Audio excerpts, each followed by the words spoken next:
Hey everyone, before we get started with episode 37 of FECast No Free Powerbases, I just want to give a quick shout out to our patrons over at patreon.com. FECast is made possible in part by the generous support of our patrons. If you would like to donate, you can go to patreon.com/Friends of Eternal and join lovely people such as Ryder, Alcide Bava, Sigma Tank, Work Done Son, Chemamilk, Chrissier, D-Dub, and Yeast Out, and get access to perks like a special name color in the Discord and an open invite to FECast, which is something we're doing today. Alcide Bava, one of our VIP patrons, will be joining Stormblessed and myself to talk about what's going on in Eternal right now, as well as Powerbases. Without any further ado, let's get started with episode 37 of FECast No Free Powerbases.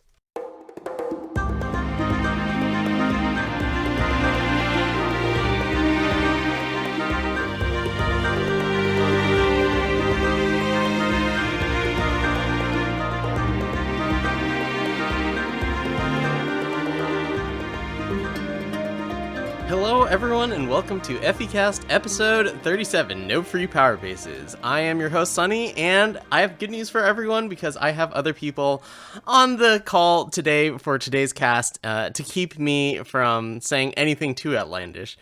Of course, with me today is my co-host Stormblessed. How are you doing? Welcome back. Hello, I am Stormblessed. I have moved into a new apartment, so that's why I was off the cast last week. And we have a guest, one of our valued patrons from Patreon. We have Bava on the cast today. Welcome to the cast. Yeah, thanks for having me. And I didn't know that making you not say outlandish things was part of my job responsibilities. I make no promises. See, Sunny will still say outlandish things, but I'll say even more outlandish things and overwhelm his with my even more outlandish statements. I just know that when I am on my own, I tend to go a little off the rails with some of the things that I say, as was pointed out to me after last week's cast. Well, I knew it was going to happen before it actually happened, but, you know. Bava, in addition to being a generous patron of this podcast, is also a streamer. You can check them out at twitch.tv/just_Bava. There will be a link in the description. And right now, you said that you're just streaming when you can. You don't have a schedule, but you're thinking about it. Yeah, with how much I've been playing Eternal lately, I thought, well, maybe I should stream. I was a long time YouTube content creator playing Magic. I did a lot of Pauper and Silver Black and other weird Magic formats. And I've been on hiatus, but I thought maybe with how much I'm doing Eternal, I should get back into it. All right, so be on the lookout for that in the future. We're going to talk about a bunch of things today. Catch everyone up on all the going-ons in competitive Eternal. But our big topic of the day, which we'll get to after all these little things, is Powerbases. We're going to be talking about Powerbases when you build your deck, and specifically how many factions you want your deck to have, and which powers you'll want for your deck. All right, let's get into the news items. First off, I think most of us are anticipating some nerfs. The Expedition Summer Challenge was this past weekend, and 14 of the top 16 deck lists were Rakano, buoyed in part due to the raw power of the promotional card Friends in Low Places. And I think that most of us saw this card and just knew it was going to be too good. There was no way that this card was going to stick around. Currently, it hasn't been nerfed, but I think we're likely to see one in the near future. What do you guys think? I think that Friends of Places is not the big issue, actually. I think that the bigger issue is that I think it's very complicated. I don't think that one card is to blame, but if there was one or two cards, I'd say that Lawman, Martial Ironthorn Lawman, and Silverblade Intrusion are far more dangerous than Flip is. I call it Flip because I don't want to say Filth. So, yeah. I think it's funny that there was no shadow decks. There was zero shadow prevalent at the top 16 at the Summer Challenge. And also, if you are a fan of time decks, 42% of the meta is Soul's Rest, apparently, if you're playing time. There was only 7 time cards in the top 16, and 3 of those were Soul's Rest, which is amusing me to no end. Back to what matters. So I think part of the problem is that there's no one card that's super busted overpowered. There's a confluence of really powerful synergy, which is usually how it goes with Direwolf when things go overpowered, is that there's just a confluence of synergy. There's no, you can't just take out one card and suddenly everything's fixed. So if you look at the top 16, you can look at what everyone's playing: Aijin, Symbols, Lawman, Friends in Low Places, Evangels, Ruffian, and Intrusion. Those like 6-7 cards all put together are what pushes Rakano over the top. It's not necessarily one or two cards, which makes it hard to balance, because it's just such an incredibly high synergy deck when you take these 40 cards and you stick them together and you then slap on other cards.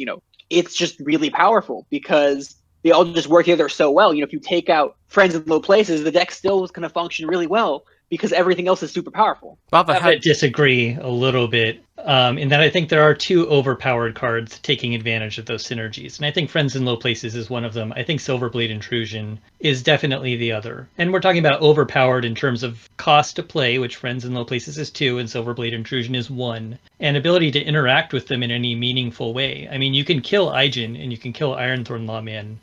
Unit-based synergies are much easier to interact with. But if they get their influence online, Friends and Silverblade Intrusion are really hard to deal with, and they create such card value just as soon as you do them that's really hard to answer. So I do think if we're talking about overpowered cards, those two rank up there. The synergies are strong for sure across the board, but I think that those two cards do have a little too much power. And Friends in Low Places, all the text on that card, it just does way too many things.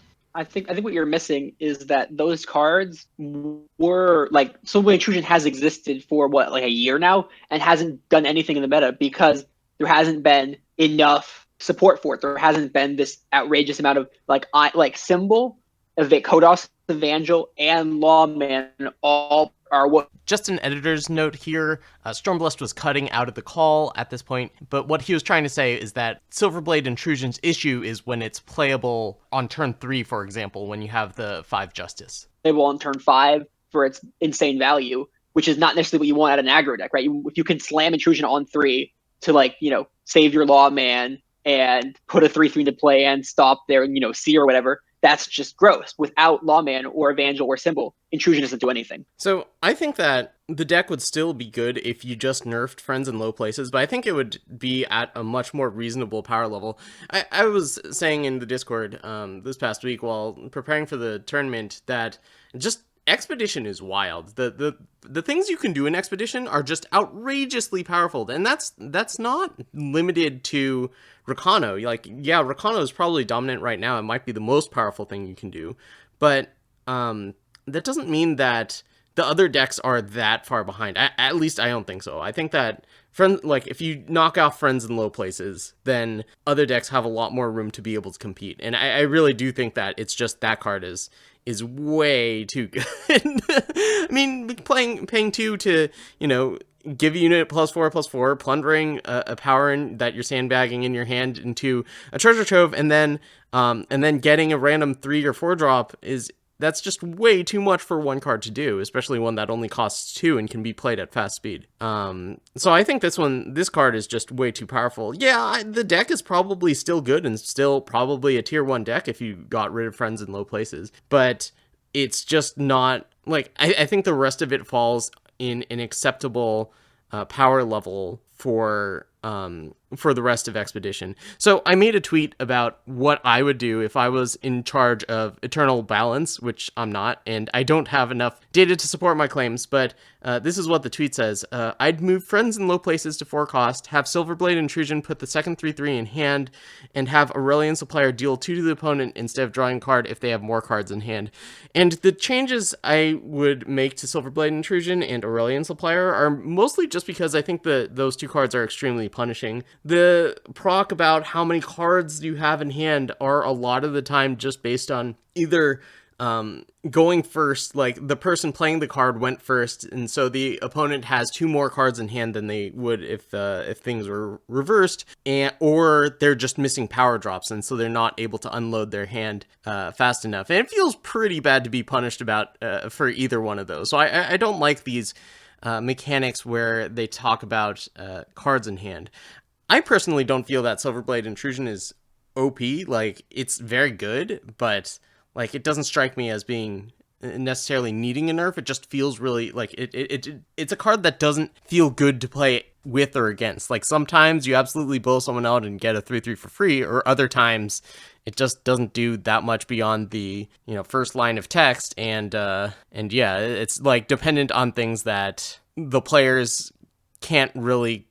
Well, I mean, like you can control them, but that's not what players are thinking about in the game. You can't really control Silver Intrusion anymore, because in the past, before we had Symbol, before Evangel was playable main deck because of Plunder effects, before Lawman, you could control, because you could be like, oh, I'm playing against an aggro deck, play my cards out before turn 5, versus other aggro decks, they're almost certainly going to play more than down below 4 cards for turn 5. But if you play it on turn 3 or turn 4, they're likely not going to have below 4 cards. Like I saw a game with someone played 3 Silverblade Intrusions by turn 4, and that was just, you know, because they're 3/3s with Revenge for 1 cost because of the synergy that's baked into the format right now. Well, I didn't have any trouble. I played in this tournament. I actually top 8'd. Haven't had a chance to mention that before now. But I didn't seem to have any trouble with Silverblade Intrusion if I went first. If I went second, yeah, my opponent was getting a 3/3, which was extremely punishing.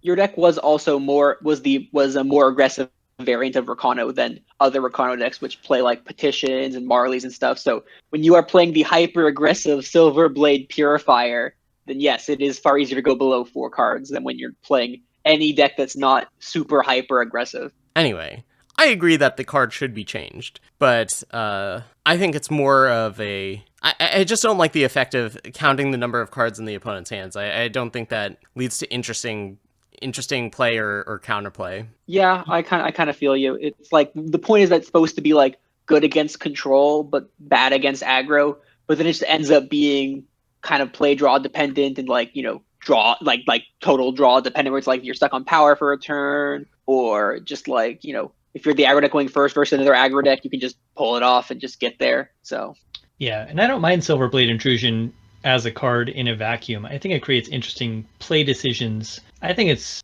maybe OP in this Rakano deck specifically. I like Sunny's change to put both 3/3s in hand to just not let them develop board tempo, give them lots of value late game, but no board tempo. Yeah, and if we're talking about punishing control decks, like that's... I don't know if it's good enough, but like that's definitely a good thing, is just something that draws 2 cards, generally good against control if it also helps protect a unit that's on the board. I mean, block a Seer, put 2 3/3s in hand, you know, then you can market one away, play the other one, you know, get some value that way and tempo that way. That seems decent enough. You don't have to have, you know, stop a Seer and create a 3/3 for 1 power.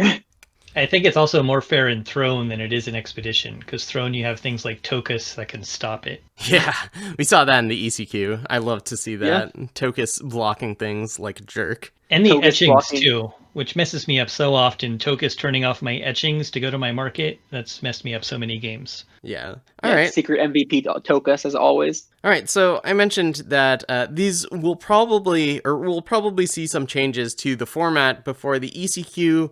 It's going to be the last ECQ of the season. We don't know when it is. While I'm talking about upcoming tournaments, we also have, we have a Throne Challenge happening this weekend. The stakes aren't too high for that, but we'll also be seeing a Throne Championship at some point, along with an Expedition Championship for the summer. We don't know when that's going to be. All we know is that it's going to be after September 1st, which is when these point totals for hitting Masters in the each format is totaled. If you don't know how that works, there will be a link in the description, but basically if you have 25 points, 25 of these QCPs that you accumulate either through challenges or through ladder placement at the end of the month, then you will be invited to this tournament at the end of the season, which is September 1st. And if you have 75 or more, you're automatically awarded 3 wins at the beginning of it. So yeah, good luck to everyone who has their sights set on a championship victory. I can tell you from experience, it's awesome if you come in first place. I don't know what to say. So Bob, how many QCPs do you have currently? Oh man, I don't know. I started grinding a little bit late, so I've only really been serious about it the last 3 or 4 months, and I've been getting double masters most of those months, and then I got triple masters last month, which I was excited about throwing in draft. But I think maybe I have 35. I only have 25, so you don't have to go for the buys. I think that just in my case, because of what's going on personally and stuff, I just don't think I got time. Or like, do I really want to grind top 100 and throw in a bunch, not an expedition a bunch? It's just, I don't know. I didn't have fun. So I just, like, I'll just get the buy. I mean, the entry, that's good enough for me. Yeah, I personally think that grinding for ladder position is miserable. And also, like, ladder doesn't... It's more a function of time than win percentage or anything. I've seen some people bring up ladder ranking as as a way of measuring themselves against other people, and I am really not into it. I think that on months that I play a lot of Eternal and have a lot of time and really like the formats, I tend to place highly, and on months that I don't, sometimes I'm still in silver at the end of the month. I don't think that has a very close correlation to my skill, or like my gameplay between those two different scenarios. I don't think ladder placement is as useless as Sonny is saying, but I also don't think it's the end all be all. I think it's an indication. It's a data point. If you get like top 1 in the month, that shows that you have the capability to do such a thing. Because ladders as much as time, gaming the system by not playing at the end of the month, and you do have to win to get up there, though, right? You can't just have 0% win rate or a 30% win rate and expect to get top 100. So if you can get like top 10 once and don't get you can get like 3 times or whatever, and just don't get in the future. That's doesn't mean that you're a bad player those months. It doesn't necessarily mean that you're the great top 10 player in the world, but it means that you're probably a good player if you can get high ladder placement. I'm just gonna go on the record to say that I do think ladder ranking is completely useless. I don't think it has anything. Yeah, I just don't think it's good for anything. Anything at all. Yeah. So on the scale of 0 to 100, you think it's a 0? Well, I think it's like between 0 and 20, which is, look, of any way of determining how capable people are, I think it is perhaps the worst way compared to things like tournament performance or just watching a game of someone playing and seeing how they do. So yes, I do think it's basically worthless because it's not more important than any of those things. And yeah. Yeah, okay. It's a metric of people willing to spend time and grind, which a lot of Eternal ranking, I think, is if you're willing to spend the time and play the games, that will get you further than being good at the game on its own, probably. That said, I'm currently ranked 7 in Throne, so obviously I'm amazing at this game. I'm hoping that'll ride out to top 100 without me having to touch it for the rest of the month, though I doubt it. It probably won't be able to hold out for a whole month, but it's an interesting question. How long will it hold out for? Probably 2 weeks, 3 weeks, my guess. Anyway, enough about ladder. I don't think anyone wants to hear about that. Let's talk about a topic that came up in a Discord discussion. So if you're not a part of the Friends of Eternal Discord, you definitely should be, because it is the best place to get better at Eternal. We have lots of great players, happy to give their advice, and a part of it, there's one channel called Scouting-Lul, L-U-L. And I made this channel because scouting is a big part of tournaments, card game tournaments, when you are playing against other people and seeing what they're playing. I think that it's pretty traditional to tell other people what that person is playing. I mean, I don't feel great about it. That's why the LUL is there. I don't like the fact that I do all this scouting all the time. But it's just kind of, I don't know, I think it helps people, especially in an open Discord like Friends of Eternal, where, everyone's information is basically public. I think it helps level the playing field. And if we don't do it, that's not going to stop other people from scouting. And I think it might not provide that much of an in-game advantage, but I think it is useful to see what decks other people in the community think are good and are bringing to the tournament. Anyway, I'm not pleased about the existence of scouting. I think it would be cool if there was well, I don't know how good open decklist tournament would be either, but the fact that people get to play their ECQ runs at different times, there's just kind of an inherent advantage to people that wait and see what other decks show up, and there's no stemming the tide of that, and so that's why that channel exists. I think that scouting is sort of the best of making the best of a situation, because there are pros and cons to any sort of way the system's set up. And in this case, the Swiss events being whenever you want to play them, 28 best of 1 games, just over the course of 2 days, sort of not really like a day one where we have, rounds of Swiss, just like whenever. You can't really have open deck lists for that, because that would cause a whole different set of issues. If you had to like look at 28 deck lists during games, that would be like way more mentally taxing than if you had I know people like Mail has suggested like show the factions before the game starts, and I think that that's a decent idea that could be considered just like maybe like a month on like here we're trying a month of Throne Ladder. You can see factions that month. We'll see how it goes, as an experiment or whatever. But even then, you'd still have scouting because you'd still want to be like, oh, what type of Rakano is this? What type of Skycrag is it? Is it Skycrag tokens or is it Spellcrag? So there'd still be scouting going on as long as it wasn't pure open deck lists. And you can't really have that the way that ECQ Day 1 is set up. ECQ Day 2 open deck lists are really interesting and fun, but it's just not feasible for a tournament like this. So scouting is just going to exist and you got to deal with it. And I think the Friends of Eternal approach is, having this community-based scouting with, anyone can join the Discord and check that out and participate in that. I think of that more as an equalizer than it is an unfair advantage because we're not being exclusive about it, right? I think there are teams that have advantages like TBC and those groups, and that shows through, and that's nothing against them. Good for them. It shows through in how they place in these tournaments. They build, the best decks or really good decks for the formats at the time. And I'm sure they have scouting and other things. So I think of the FE approach as being more of an equalizer than it is an unfair advantage for people who look at those. The other thing that I wanted to mention about teams is that sometimes, depending on the team, like scouting is overrated in some ways, right? I think as far as scouting goes, I think in the past, I think like maybe I get 5 games of benefit from scouting from like FE and in the past or like TBC now. Maybe it's 5 games, maybe it's a little less, depending. And the other thing is that if you are, say, a well-known player, like say if you're like Collector, right? Arguably one of the best players, if not the best player Eternal right now, and the ECQ happens, and you're in like any Discord or any community channel. You have a reasonable expectation of like knowing what Collector's can be playing, because the moment Collector starts his run and the moment someone encounters him, it's gonna be like on Discord, like average Direwolf Gaming Eternal discussion. The average person will be like, oh, Collector's on blank deck, or an FE like, oh look, Collector's on this deck. Now it might be like, oh look, all TBC's on this deck. So in a sense, it's overrated and underrated as far as like people looking at the benefit that teams get from this, whereas there's also a downside to being on a team, to being the best player in that regard. So yeah, for sure, you become a known quantity to some extent.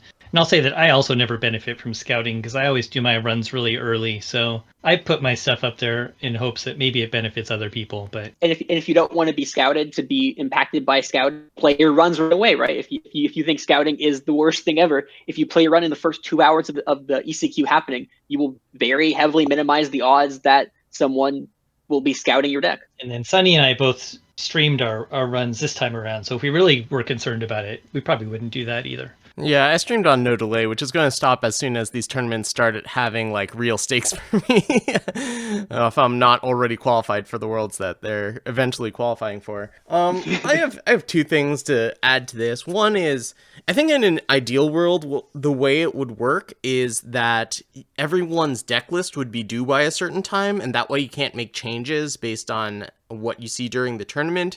And then you could just have open deck lists for people. I don't know. Like, there's pros and cons for open deck lists. I think most of the like Magic pros that I've talked to have liked open deck lists a lot when they switched to that in the Pro Tour. Generally speaking, I think that's fine as long as everyone's deck list is due at the same time. Now, I definitely took advantage of the whole scouting thing in this last ECQ where TBC was on Rakano and I had no idea that there was a Rakano deck at all. It seems like ages ago now that Rakano has dominated for, all of this expedition tournament. But yeah, I didn't know that this Rakano deck existed, and I saw it in people's tournament reports. I was like, a lot of well-known players are playing that. I should try to figure out what's going on there. And from the time of the tournament start to when I started my run late on Saturday, I was able to put together a Rakano deck that I felt pretty good about. Like, I'll admit, I think that's kind of an abuse of the system, but, like, I don't know. I mean, if the system allows you to do it, and it's not like against terms of service, and it's a little bit weird, but like I don't think it's like unethical because it's available if Direwolf wanted to, they could presumably introduce something, say like deck lists are due. You have 48 hours to submit deck lists and then 48 hours to play your games, right? And then that way you couldn't do a thing like that. Yeah. Maybe they'll decide to do something like that for the next world season or whatever, because you can't change the system right now in the middle of the season. That would be absurd. Yeah. And yeah, you're right. Like it's not it's something that I think a lot of people gain an advantage from. I don't want to say take advantage or abuse, because I think that implies the wrong thing, because it's like well within the rules. And I think that, well, I mean, it's just like commonplace and has a history of being done enough that it's not considered sneaky or anything. It's just, people, that's an advantage that some people are gaining by waiting to play their runs until later to see like if anyone is posting their deck lists, and that's just part of the system. If there are ways of making a system that has checks against that, like if you like you said, if you have deck lists due, and I think that's a pretty good way of doing it. I wouldn't mind seeing that in the future, but I mean, I think it's, well, I don't think anyone can frown upon it too much. It's just how things work. Yeah, in other games, Moto for sure, and I don't know about Hearthstone. I'm recovering from both of those games, to be honest. But if you do any competitive play in Moto, you often have your deck lists posted and available on places like MTG Goldfish and other things. And I know that Wizards has cut down on that. They only publish a certain number of those lists per day rather than all of them. But, it's pretty easy if you find yourself up against someone to search them out real quick and say, okay, they usually play this. I bet that's what they're playing, and make your decisions accordingly, which Eternal has less of that. So I think all in all, Eternal is probably more fair in that regard than some other games. I'm like 90% sure that change only happened because Wizards of the Coast didn't want people to realize how dominant certain decks were. Like, this is kind of an aside, but when they were publishing every event, the results of every event, you could see like, oh, this deck is, has an X% win rate, or is like taking X% of the top slots. And I think that a lot of it was to kind of cover themselves in the face of accusations of them not doing a good job of balancing their game, which I think had a lot of, there was a lot of support for that argument during this time of Magic card design. I just will refrain from commenting on Magic the Gathering, as this is an Eternal podcast. All right, so speaking of cards being balanced, I guess this was something that you messaged me about, Bava, is about the idea of nerfs versus bans. So in digital card games, you can just nerf a card. You can change the stats on it and whatnot. And in a card game like Magic that has physical cards, they can't actually errata things, or at least very rarely do they errata things, because, well, you can't like play a card that says 6/6 and be like, no, that's actually a 6/5. That would be extremely confusing. But it does force the developers to be a little more sure about what the card that they're printing is going to be. So why don't you kick us off in this discussion, Bava? As to the last part of your point there, I think that Magic's track record over the last, let's say, 3 or 4 months has shown that they're not necessarily more careful about how they build their cards, even though they can't nerf them, because I think their track record in the current standard environment, and I'm not playing Magic right now, I just sort of keep an eye on Magic, but I've seen like all of the stuff that they're banning, and it seems like they're really putting broken stuff into standard. And my discussion was, how does it feel as a player of these games to have something that you really enjoy being nerfed versus just having a card straight up banned? And this isn't necessarily a new conversation. I mean, Hearthstone has been doing this nerfing cards thing for a lot longer than Eternal has, but I think it feels horrible to invest, especially in a different game like Magic, where you have a lot of money investment in a card, to have it banned and then be worthless all of a sudden. To Eternal, whereas you have a nerf, you can still play the card if you want to. Well, sometimes the nerf is equivalent to a ban, like Tell It, right? Tell It, it wasn't banned, but it was effectively removed from competitive play. Right. But then the other side of that, though, is at least they give you, if you crafted Tell It, you can get a full refund back, right? Yeah, I think the system that Eternal has in place for this type of thing is generally very good. I like nerfs. We've seen cards be nerfed and then still see competitive play. I mean, that's not...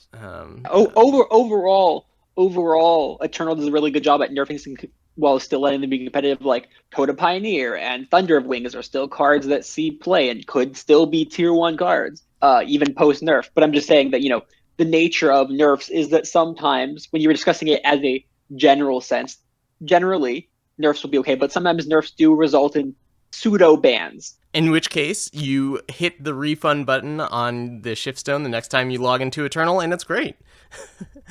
I do think that maybe there is a little bit of carelessness with some of the cards that make it to print in Eternal.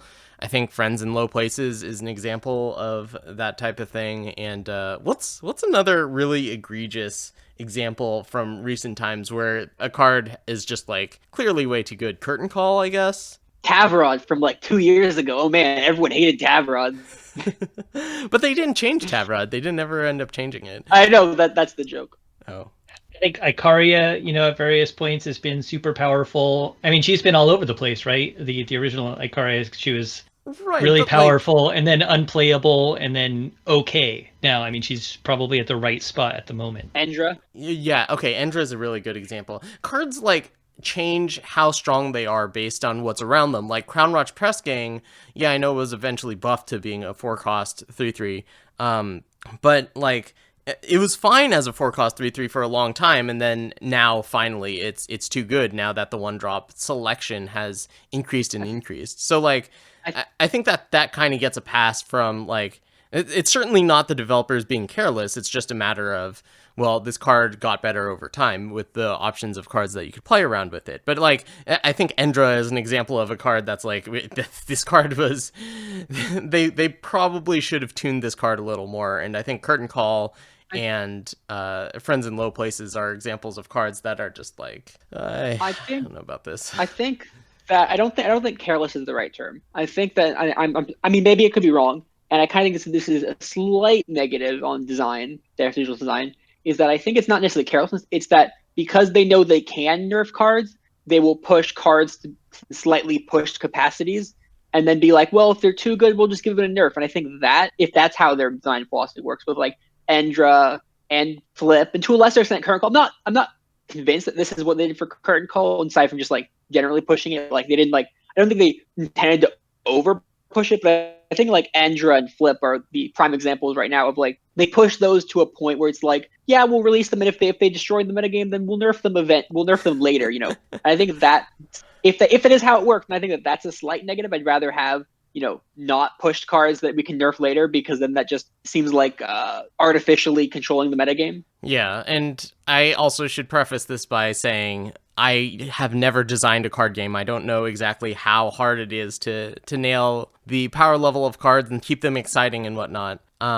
Sure. But to me, it would seem like some of these cards just end up being too good without trying to do that, right? Cards just end up being more powerful than you expect them to be. Well, so a card being more powerful than expected is going to happen. It's when my theory is that sometimes they'll push a card knowing that it's dangerous to push because they know they can nerf it later, which is what I think is, if true, that's not necessarily what I'd like. Like, I think Endra and Flip were like, yeah, if we can push these because we can always reel back on them later. But I think that that's not what I prefer, basically. Yeah, and I think that's a pretty dangerous design philosophy, because then you'll have these tournaments that are dominated by a card or by a strategy that, has problematic cards in it, like this past one. I'm not saying that Direwolf does this, because I don't know if they do this. I'm just, and they obviously don't do this for every card, but if they do this for any number of cards, I think that's still, I have no idea if they do or don't. But overall, I do think they do good design work. Yeah, I agree. I think overall, I am very happy. Well, I mean, that's why I stick with this card game. There are a lot of card games out there, and I've played a lot of them and enjoyed a lot of them. But Eternal is the one that I've stuck with the most over the past however long it's existed, because I have so much faith in the developers and like what they do so much. It is telling that cards like Endra and Flip are the exceptions and not the rule, right? They're they stand out because, and you think of how long it took Sunny to come up and for me to come up with Endra as an example of the heavily pushed card. Well, I knew they were there. I just I would point to other games as being worse about purposefully pushing current sets in terms of power to try and get people to invest in them.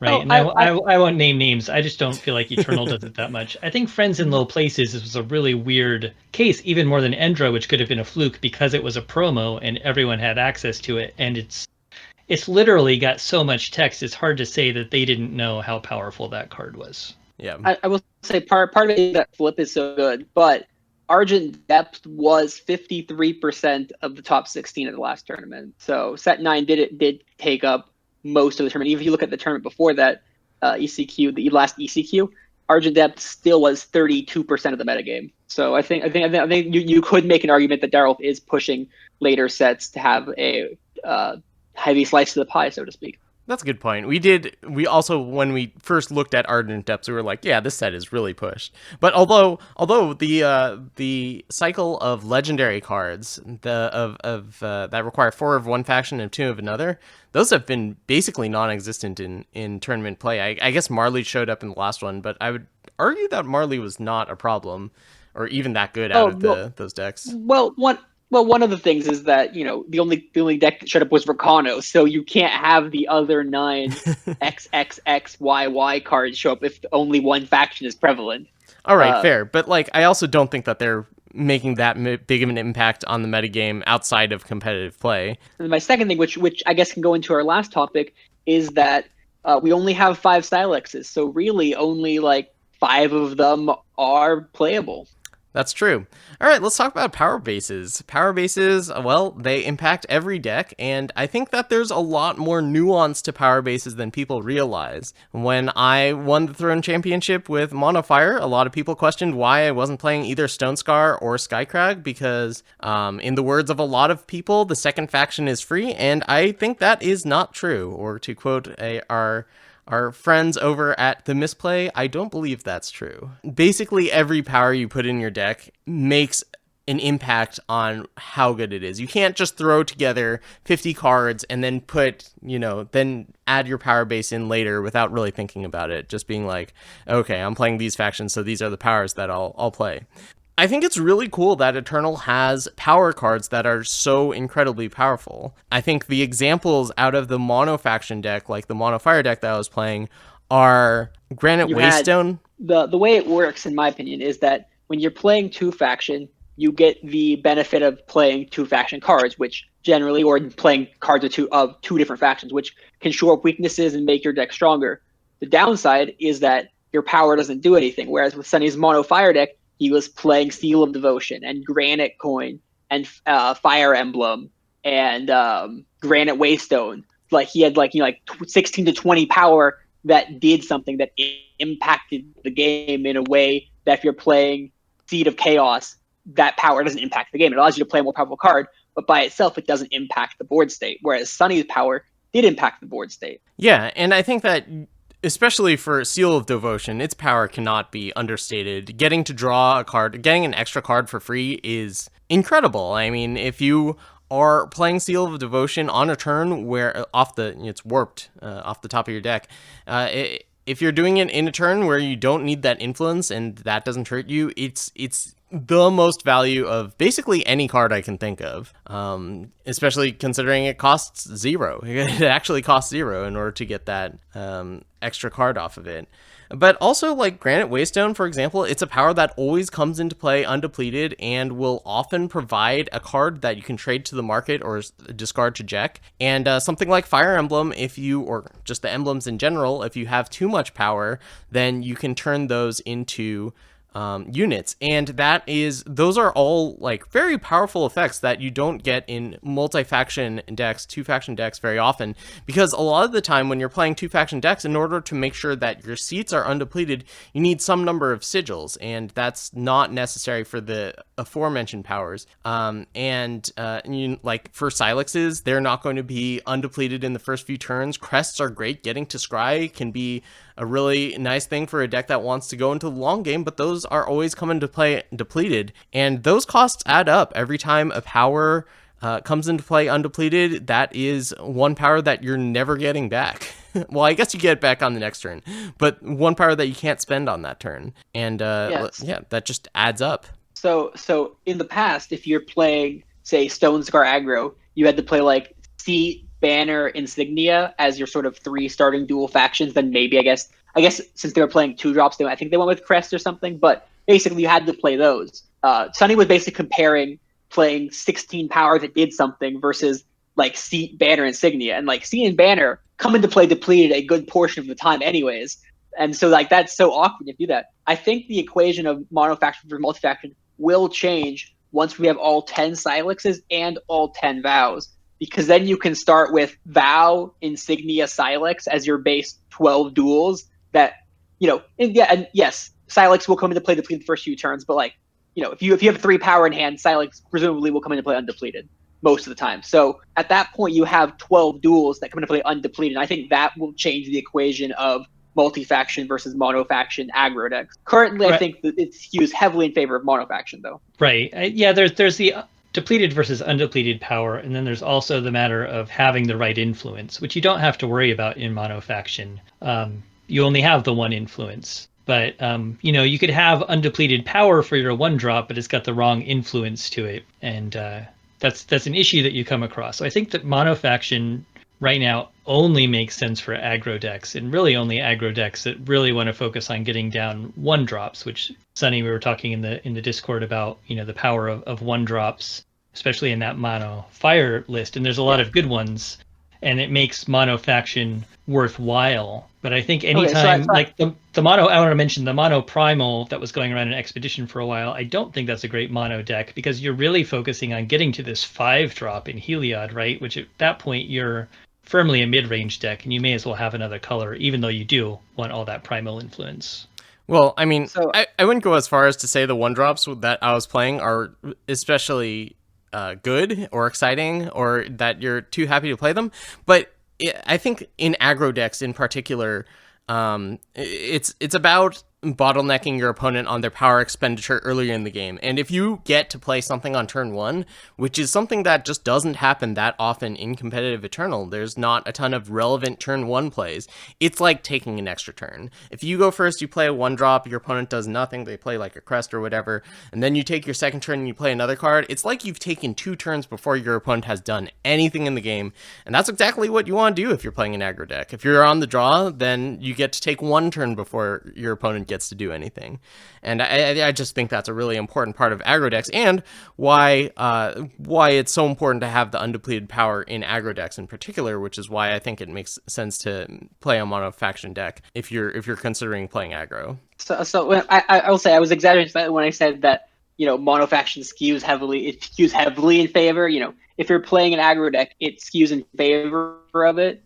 Like Rakano from the last ECQ was not, a super aggro deck. It was more like, aggro combo, right? There was very little 1-drops, and you kind of comboed them out by playing Ruffian or, Manful of Justice, and, hitting for like 22 in 1 turn. That's not the sign of an aggro deck. Whereas, like Mono Fire aggro playing 12 1-drops, which if you're playing 1-drops to beat down with them, you want to have at least 12. And so having the guaranteed undepleted power, whereas if you're playing banners and seats, you can't have the guaranteed undepleted power.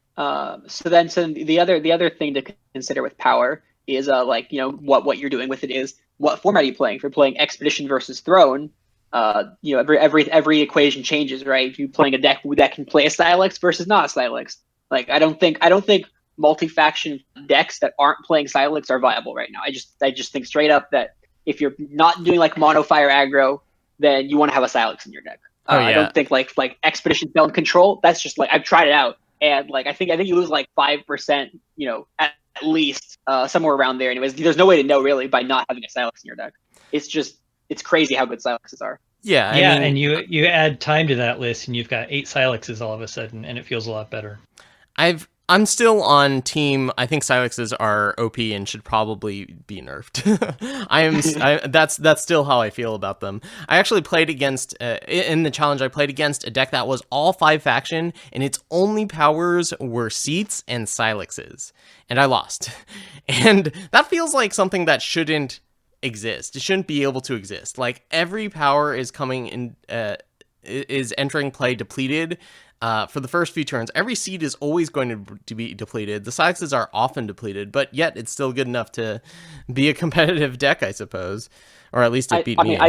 I think that if we didn't have Rakano Silex, Rakano would have been wouldn't have shown up. Would not have been a deck. No one would have. I mean, you can't get flip influence without Rakano. You can't get to 6 Justice and 6 Fire without Rakano Silex. You can't have the quantity of cards without Rakano Silex. Rakano Silex is one of the linchpins of the deck. Yeah, and we should also talk about the symbols. Those are way better than I thought they would be. I mean, a lot of these decks in Expedition that's, dominated by set 9, they rely on counting pips, right? Counting influence pips, and the dual faction powers are really good because they provide 2 pips instead of 1 that a normal sigil would. Well, the symbols also do that, and I think that's a key to a lot of the decks, even if they're not counting that hard, like the Rakano deck is counting those pips super hard.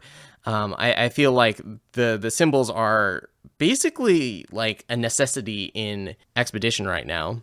I said that they would probably be really good. I said that because what I mentioned is they fundamentally break an aspect of the game, which is that you only get 1 influence of a faction per turn. They give you 2 influence of a faction on 1 turn, which, breaks an aspect of the game that's been fundamental since the beginning outside of Trailmaker and Evangel. And we've seen that Evangel plus Symbol is what's powering the Rakano deck. Symbols are just great. Even they have to come to play depleted. There's no conditional undepletedness. They're just always depleted, and they're just always great. Yeah, they're still good enough despite always being depleted. And you were right about symbols. I wasn't super low on them, but I was kind of maybe. And then I was right about Ironthorn, even though the principles were the principles that were supporting both of our arguments were the same, even though we felt differently about the different set of cards. Oh yeah, you were 100% right about Ironthorn. I was medium on Ironthorn. No, Ironthorn is an A+ S tier card. No, Ironthorn is just absurd. I agree. I think the symbols are great. I don't think they're overpowered at all. I think they're a really good fair card in a lot of ways since they're always depleted. And because the set that came in brought you these 2 drops with, crazy influence requirements. Wump, you need 1 time and 3 primal on turn 2 if you want to play him on curve, which means you need 2 very specific power in your starting hand to make that happen. So I like what symbols do, and I like how they work with the cards that came out in Argent Depths as well. Quick mention, that's also why the non-Silex factions are so much worse, is that, for example, if you're playing, say, Praxis Volatility, which sounds like it could be a fun deck in theory, you got Lethal Firebrand, you have batteries, you have Volatility itself, you have Sandblast Mage, but the problem is that Sandblast Mage can only come in if you have Fire Symbol and then the Praxis Thief. You can't have Praxis Silex. If you have Praxis Vow in hand, you can't play Sandblast Mage on turn 2. And that goes for, the Haru card Anaya. Sounds like it'd be great play, but you can very rarely get it on turn 2.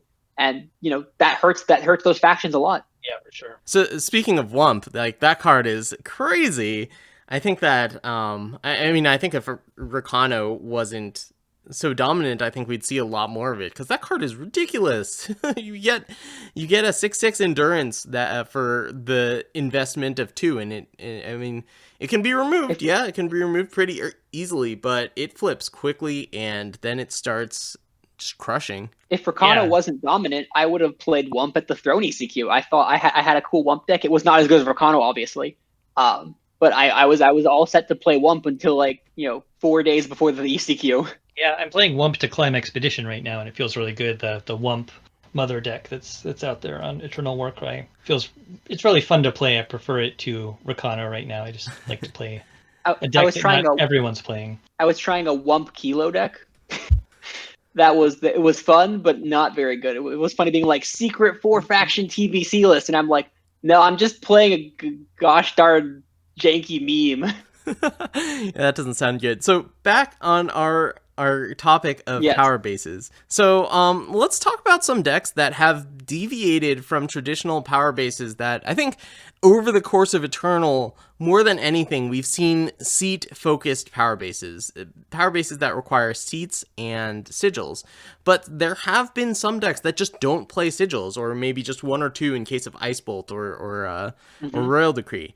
And I think that the big example of this is the old Haunted Highway decks that would play Waystones, Crests, and Banners, and no seats. The Banners would come into play undepleted because you had a bunch of cheap units. But that deck was, for example, it was very power hungry. Or sorry, it was very influence hungry. It played a lot of cheap cards, but they were spread across 3 different factions, and you needed all of the influence that you could get, which is why you were playing so many crests and so many banners to get to get as much influence as you could. And then I think that the Waystones were pretty powerful, mostly because of Granite Waystone. You didn't have that many slots to play sigils, and if you're not playing seats and you're not playing Seek Power, you might as well play Waystones, right? So sometimes that deck would also get a free card off of Granite Waystone. That's also before you had to worry about Ice Bolt. Yeah, another deck that, if I'm remembering correctly, that did the different thing was Genev, Popo Tito's Genev specifically, where he foregone Seek Power, played 10 merchants, and put Banner in the market. I don't remember the rest of it. I think it was like Crest and probably Crest and Sigil still, but because the power was not as good at the time. Today, the thing that's going on is you play like 4 etchings and 5 of your justice, or like you play like 4 justice etching and 5 justice sigil, and that's really all you need. Back in the day when I was playing Xenon, I played 4 Vara's Favor and 5 Shadow Sigils, and that was good enough back then. As in good enough that you weren't going to run out of your sigils, because that's the danger, right? You, in most games, if you play 4 Seek Power and 5 sigil, you're not going to hit your sigil count. X and X plus 1 was sort of my theory back then, and kind of still holds up today for low numbers. Yeah, and the reason why people don't want to play sigils is because they're just inherently worse than pretty much every power. We talked about counting pips, and sigils only provide 1 pip of influence. Waystones come into play undepleted and have an additional effect if you have something. The sigils are really there to either facilitate Seek Power or seats, and if you have a reason to not play either of those, you can get away with a faction base that, or a power base that doesn't actually play many sigils. You probably still want 1 or 2 for Ice Bolt, but I think, or that if you're Shadow, right? Shadow has Amethyst Waystone, and Amethyst Waystone is very situational, whereas the other Waystones are just good in any deck. Yeah, that's true. Right, and also I play a lot of Justice decks, like Even Paladins was my first love, and Combray too. Anything, those Justice units that want to draw sigils, you've got Hojin, you've got the original Telit, right? Those decks want a lot of sigils, so I find myself playing, at least when I'm playing those Justice decks, I'm running more sigils, anywhere between like 7 and 9 sometimes. Yeah. Justice sigils, but definitely changes how I have to build around the power base for those decks. Yeah, and I think that, like, in my Mono Fire deck, also no Seek Power, also no seats, but you do have Jack, and who cares about sigils, and Caleb's Persuader in the market, which goes and fetches sigils. But, like, I think that, like, most decks are actually kind of looking for reasons to not play sigils if they can.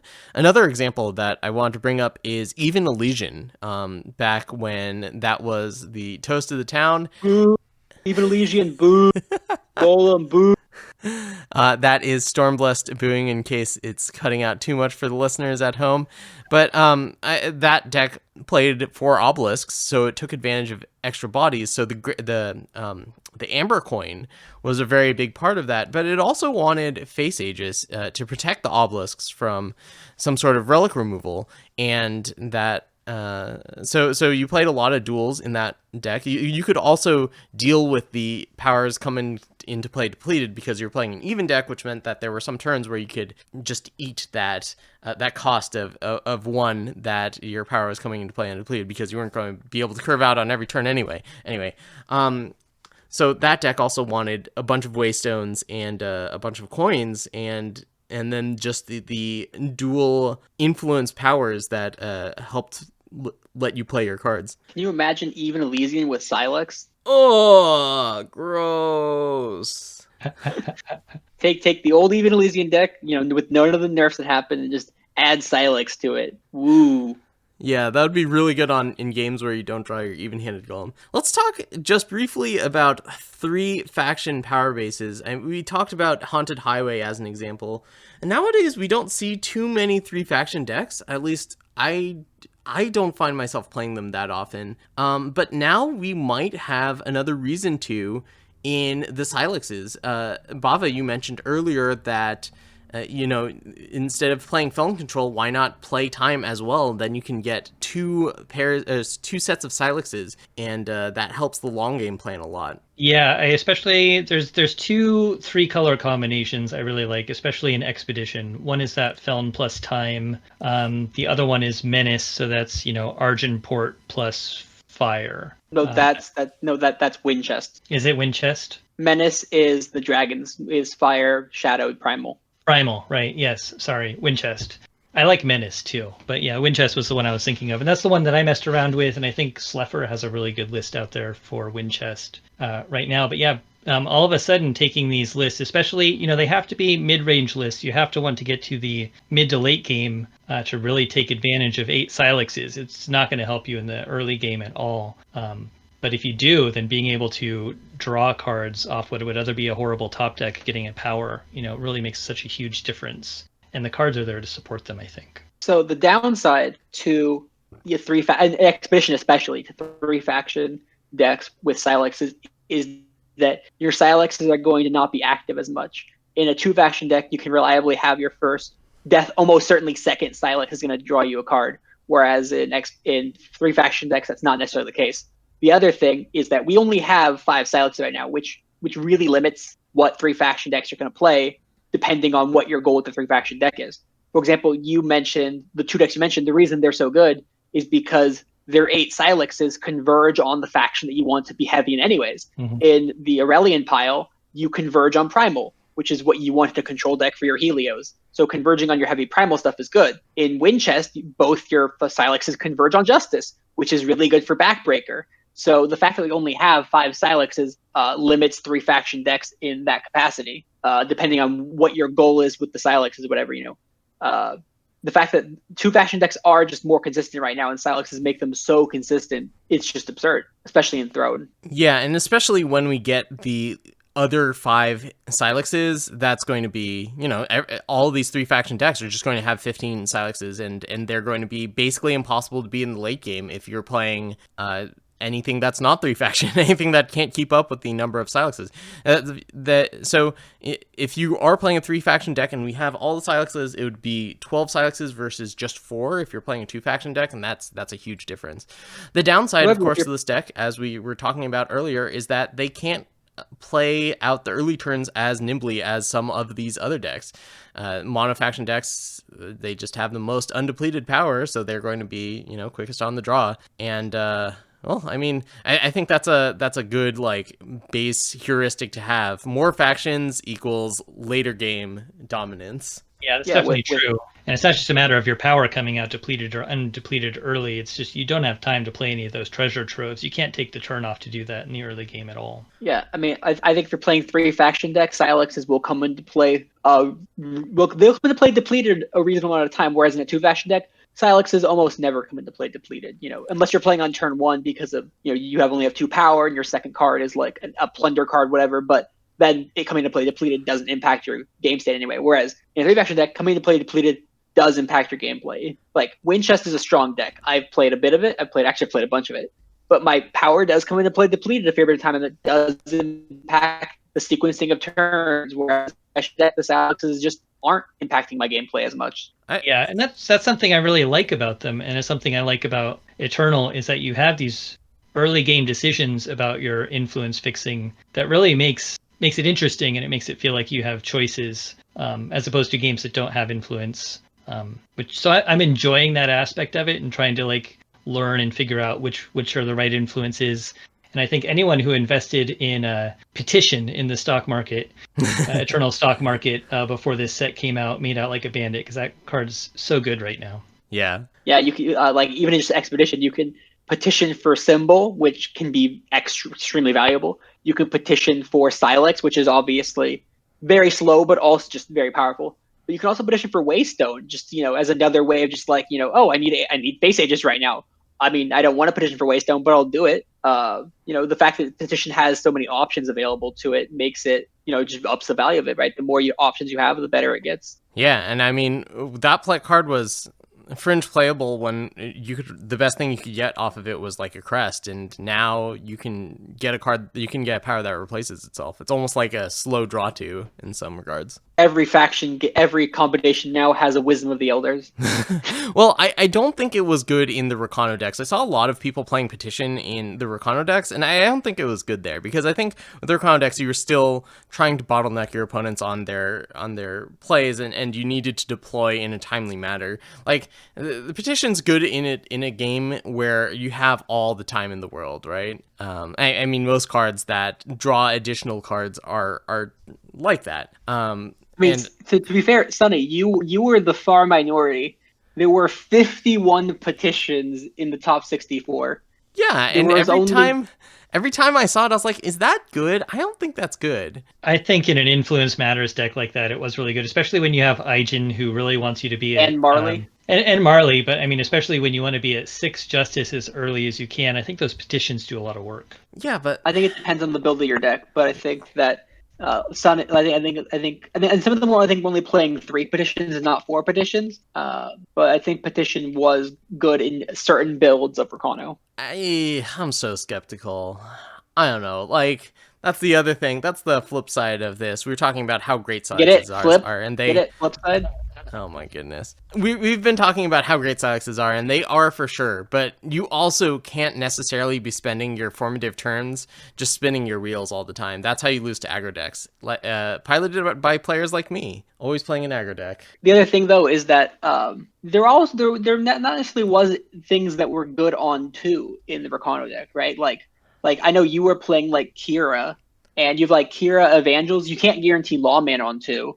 And if you can, you'd rather play Lawman on 3 so you can get value out of it. So I think that's why Petition had value, is that there wasn't necessarily always something good to do on 2 anyways, so it gave you a play on 2. Oh my god, Kira was so good for me all weekend. Kira was great. And you were the only one playing Kira, I think. Oh my goodness. So everyone that was playing... You're the only one playing Kira. There was literally one person playing Kira. Okay, so everyone in the top 16 of the tournament was playing 4 Ruffians and 4 Friends in Low Places. Right?